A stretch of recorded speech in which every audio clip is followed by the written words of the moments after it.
zvakambonzi mbinga yaimbozvigaira patonazi but yakasheka yakacheka handizi kujuta cheka mucheka yakapfeka sheka yakasheka hanzi mbinga yakasheka but kusheka kwembinga hangu inini handononge kune basa stereki zvine basa zvandiri kuona ndezvekuti aiwa aimbova muprofita wenhema mukuru wemaprofita enhema aimbova muvhari mukuru aimbova mutauri wezvinyadzi kakuru aimbova munhu wekuuya nendimi dzekunyeba zvamanje ka panenge pane kashanduko mwari vanenge vari kushanda naye murume uyo handitika. So ndine video clip randinaro panapa randoda kukuratidzai kuti mukomana anenge atendeuka mukomana tiri kuona nemaresults ameno kuti maonero anosiyana but hangu inini personally maonero angu inini for the first time ndataurawo maonero angu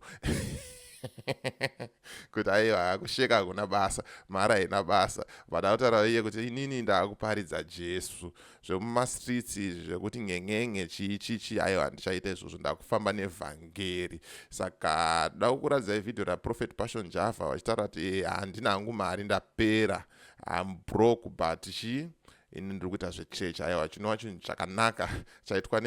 nemuprofita waMwari kutendeuka. Rega tipinde muclip tonotaufa ndoskirire mugeto baba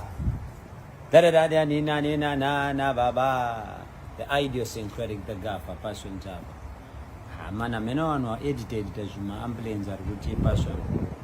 adonata maambulance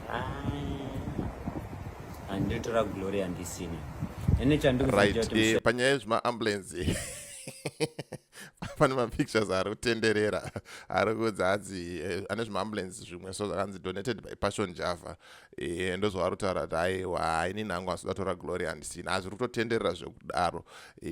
hameno ndezvechokwadi here kana kuti ndezvekunyeba but apa mazvinzwirawo muridzi achitaura kuti aiwa inini handisiri ini handisi kuda kutora glory yakadaro but at the same time wakomana manje mutactic wavanoita manje inenge itori marketing strategy yekuti vaite sei varambe wane relevance mumastreets handitika vachitaurwa nezvavo hazvitoshamise vari vanhu vavo vanenge vakagadzira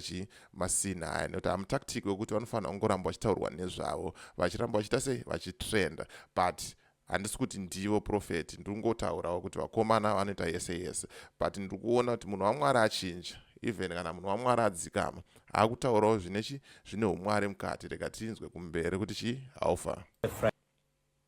Friday ndiri kuAquatic Complex ndichiparidza Jesu ikoko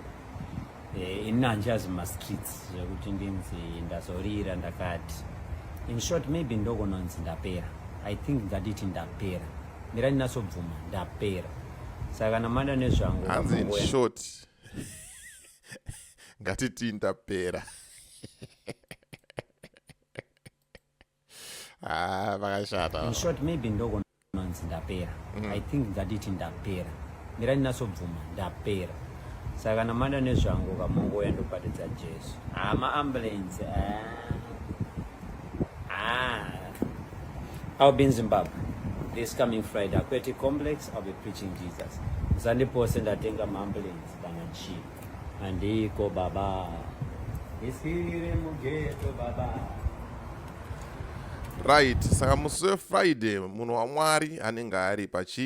paAquatic Complex achiparidza shoko raMwari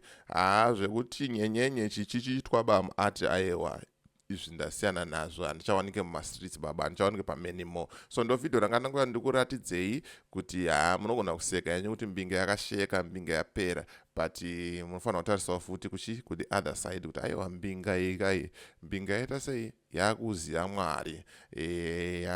yatichinjei. So amen Mwari ndiye anoziva because the relationship iri pakati paprofeti naMwari isusu who are we to judge but tinongotaura zvatoita sei zvatinoona nemafungiro edu sevanhu venyama. So siya comment in comment section and let me know what you think about the new Passion Java